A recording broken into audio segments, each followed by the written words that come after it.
செய்தி. வணக்கம். விவி செய்திகளுக்காக ஓர் செய்திகள் வாசிப்பது ஸ்பர்ணா. ராணிப்பேட்டை மாவட்டம் ஷோலிங்கர் லட்சுமி நரசிம்மர் திருக்கோவிலில் ரோப்கார் கட்டிடத்தில் பக்தர்கள் வழங்கிய உண்டிகை காணிக்கை பணம் என்னும் பணி நடைபெற்றது. இதில் ஸ்ரீயோக லட்சுமி நரசிம்மர், ஸ்ரீயோக ஆஞ்சநேயர் ஊர்கோவிலான உற்சவ மூர்த்தியில் அமைந்துள்ள பக்ஜோதித பெருமாள் ஆலயம், தக்கான்குளம் ஆஞ்சநேயர் திருக்கோவில் உள்ளிட்ட இடங்களில் அமைந்துள்ள 15க்கும் மேற்பட்ட உண்டியல்கள் அறங்காவலர்கள் குழு தலைவர் ரவிராஜி முன்னிலையில் உண்டியல்கள் திறக்கப்பட்டு காணிக்கை பணம் எண்ணப்பட்டது.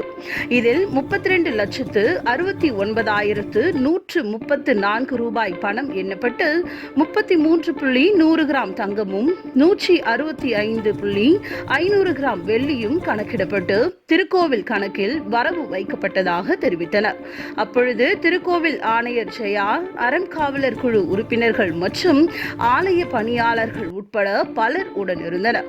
விவி செய்திகளுக்காக விஜய் மற்றும் பாஸ்கர்.